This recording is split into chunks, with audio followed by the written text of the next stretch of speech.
আমাদের শাস্ত্রে একটা কথা আছে, শ্লোক আর কি, উৎসবে ব্যসনে চৈব দুর্ভিক্ষে রাষ্ট্র বিপ্লবে রাজোদ্ধারে শ্মশানে চ য তিষ্ঠতি স বান্ধবা। মানে উৎসব মানে আনন্দ সময় যে তোমার পাশে থাকছে সে বন্ধু। ব্যসনে মানে যখন খুব সমস্যার মধ্যে আছো, সেটা বিভিন্ন রকমের হতে পারে, আর্থিক হতে পারে বা সাংসারিক সামাজিক হতে পারে, যখন সেও সেই সময়ও যে তোমার পেছনে আছে সে হলো বন্ধু। দুর্ভিক্ষে যখন দেশে দুর্ভিক্ষ হচ্ছে তখন সময় সেরে সে পালাচ্ছে না, সে তোমার সাথেই আছে, সে হলো বন্ধু। রাষ্ট্র বিপ্লবে যখন কোনো একটা বহিঃশক্তি এসে সেই দেশকে দখল করছে অথবা রাষ্ট্রের মধ্যে খুব অরাজকতা চলছে, তখনও সে তোমার পাশে দাঁড়িয়ে আছে, সে হলো বন্ধু। তুমি যখন রাজোদ্ধারে মানে যখন তুমি রাজার কাছে যাচ্ছ তখনও সে তোমার পাশে রয়েছে বা তুমি তার পাশে রয়েছে, সে বন্ধু।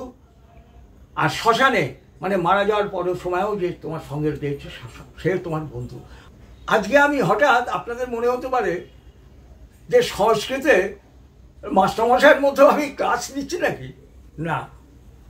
আজকে আমার বিষয় হচ্ছে রুদ্রনীল ঘোষ। রুদ্রনীল ঘোষ আমরা সবাই জানি বামপন্থী মানসিকতা সম্পন্ন মানুষ ছিলেন।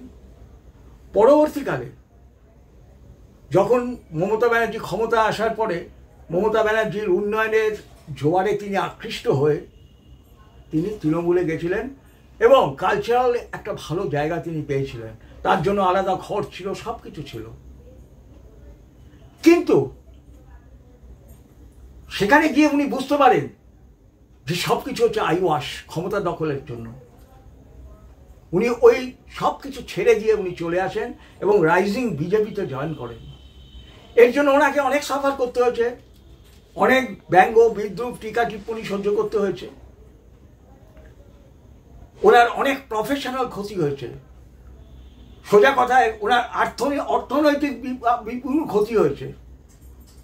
কিন্তু তা সত্ত্বেও গত বিধানসভা ইলেকশনের আগে থেকে যে উনি বিজেপিতে এসছিলেন, উনি কিন্তু বিজেপিতেই রয়েছেন এবং এখনো বিজেপিতেই থাকবে। আমরা কি দেখলাম এই ইলেকশনে, এই লোকসভার ইলেকশনে প্রার্থী করার ব্যাপারে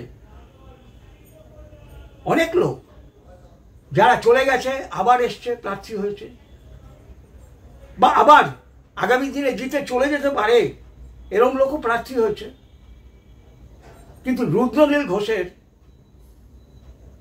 তার যে সার্ভিস এবং তার যে বলিষ্ঠতা এবং তার যে স্যাক্রিফাইস, তার জন্য রুদ্রনীল ঘোষের ক্যান্ডিডেট হওয়া আমার মনে হয় উচিত ছিল।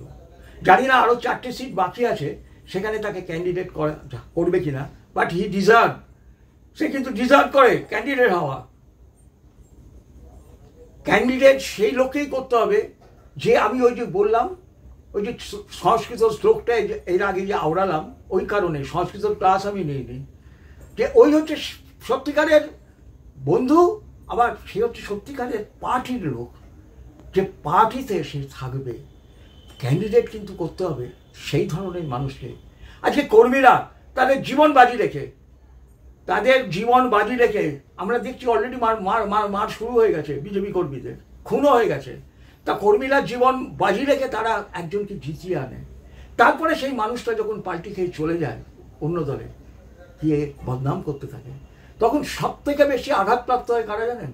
এই কর্মীগুলো, এবং তাদের জীবন জীবিকা কিন্তু আবার একটা স্টেক হয়ে যায়। রাজীব ব্যানার্জি যখন বিজেপিতে এসছিল,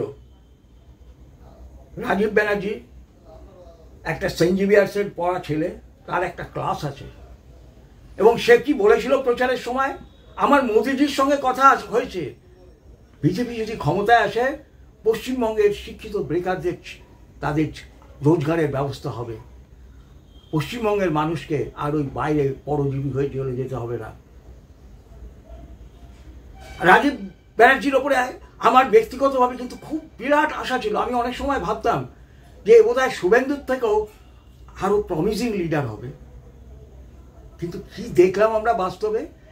ইলেকশনের পরে সে কিন্তু পাল্টি খেয়ে কিছুদিনের মধ্যেই আবার তৃণমূলে চলে গেল, এবং এখন যেভাবে বিজেপিকে গালাগালি করে সেটা ভাবা যায় না। ওর মতো একটা কালচার শিক্ষিত ছেলে। জয়প্রকাশ মজুমদার আপনারা দেখেছেন কত লম্বা লম্বা কথা বলতো, কিভাবে ওর পেছনে একবার ইলেকশনে দাঁড়িয়েছিল বিজেপির হয়ে, ওর পেছনে লাথি মেরে ওকে ওই এতে ফেলে দিয়েছিল জঙ্গলের মধ্যে। সেই লোকটা এখন তৃণমূলে চলে গিয়ে বিজেপির নিন্দা করে। এই মুকুটমণি অধিকারী ডাক্তার নাকি? আরে তুই তো আমার তো মনে হয় তুই ডাক্তারিতেও তাহলে কম্প্রোমাইজ করিস, তোর প্রফেশনেও কম্প্রোমাইজ করিস। যে মানুষটা এইভাবে পাল্টি খেয়ে যেতে পারে, কেন ডক্টর সুভাষ সরকারকে সরাবে বল? কেন সুভাষ সরকারকে বলাবে? আপনি বলুন। আপনি ডাক্তার তো, আপনাকে রেসপেক্ট করেই বলছি, কেন সরাবে বলুন? তার তো রিপোর্ট কার্ড কোনো খারাপ না। শুধুমাত্র ইলেকশনে দাঁড়িয়ে আমি এমপি হব, আপনি পাল্টি খেয়ে গেলেন সিটিং এমএলএ। ঠিক আছে, এমএলএশিপটা ছাড়াতে তাপস রায় চোখের সামনে এক্সাম্পল আছে। আজকের সবই তো ধান্দাবাজি চলছে, সেখানে তাপস রায়কে দেখলে একটা এক্সাম্পল সেট করে গেল। আপনিও তো একটা এক্সাম্পল সেট করতে পারতেন। কি না, এমপি ইলেকশনে তো আমি জিততে পারবো না মুকুটমণি, আমি এমএলএ হয়ে যাব। আর স্পিকার তো আমাদের লোক, আমাদের কাউকেই ক্যান্সেল করবে না, কাজে কোনো অসুবিধা নেই। আরও 2 বছর আমি এমএলএ থেকে যাব, পেনশন নিয়ে বেরিয়ে যাব। এইটা হচ্ছে আপনাদের মানসিকতা। সেইখানে রুদ্রনীল ঘোষ, আমি সত্যি কথা বলছি যে বামপন্থী, আমি নিজের ব্যক্তিগতভাবে বলছি যে আমি 60-70-এর দশকে আমি ব্যক্তি প্রচার করতে চাই। 60-70-এর দশকে 80-র দশকে আমি বামপন্থীতে ছিলাম, কিন্তু 90-র দশকে রাম মন্দিরের আন্দোলন যখন আমাকে জাতীয়তাবাদের দিকে নিয়ে আসে, আমি খুব সামান্য লোক, কিন্তু আমি কিন্তু তার জন্যই আমার জীবন বাজি রেখে আমি যেটুকু পারি আমার ক্ষমতা আমি করি। তো রুদ্রনীল একটা জিনিস জানবেন, কেউ কোনো বামপন্থী আদর্শ বিশ্বাসী লোক, সে যদি আইডিওলজি পরিবর্তন হয়, তার মধ্যে আইডিওলজিক্যাল পরিবর্তন, ধান্দাবাজির পরিবর্তন, আইডিওলজিক্যাল পরিবর্তন হয়, সে কিন্তু আর কোনোদিন কিন্তু সে ফিরে যাবে না। যেটা রুদ্রনীলের মধ্যে হয়েছে, সে আইডিওলজিক্যাল পরিবর্তন হয়েছে। সেই প্রথম যখন বিজেপিতে জয়েন করেছিল, আমি দেখেছিলাম সে জয় শ্রীরাম বলেছিল। হ্যাঁ, অর্থাৎ তার ইনক্লাব জয় শ্রীরামে রূপান্তরিত হয়ে গেছিল। যেরকম আমার কাছেও কিন্তু ওই রাম মন্দির আন্দোলন, আমার ইনক্লাব থেকে আমিও আমার জয় শ্রীরামে আমার চলে এসেছিল, অর্থাৎ জাতীয়তাবাদে চলে এসেছিল, হিন্দুত্বে চলে এসেছিল। কাজে এদের আর কিন্তু কোনোদিন চেঞ্জ হবে না। কাজে রুদ্রনীল ঘোষ আবারও বলছি, আমি ডিজার্ভ করে ক্যান্ডিডেট হওয়ার জন্য, অনেক স্যাক্রিফাইস করেছেন। তার মনের মধ্যে একটা অভিমান হতে পারে, অভিমান হতেই পারে, কারণ অনেকে এমন ক্যান্ডিডেট হয়েছে তাদের থেকে রুদ্রনীল ঘোষ অনেক বেটার লোক। তা আমি আশা করি আমি এই আগামী দিনে এই যে 4টে সিট বাকি আছে, নিশ্চয়ই রুদ্রনীল ঘোষকে কোথাও দেওয়া হবে। আর যদি দেওয়া নাও হয়, আমার উপদেশ আমি আপনাকে বলবো, আপনার জন্য কিন্তু স্কাই ইজ দ্য লিমিট। আপনার জন্য অনেক দিন পড়ে আছে, আপনি লড়াই চালিয়ে যান।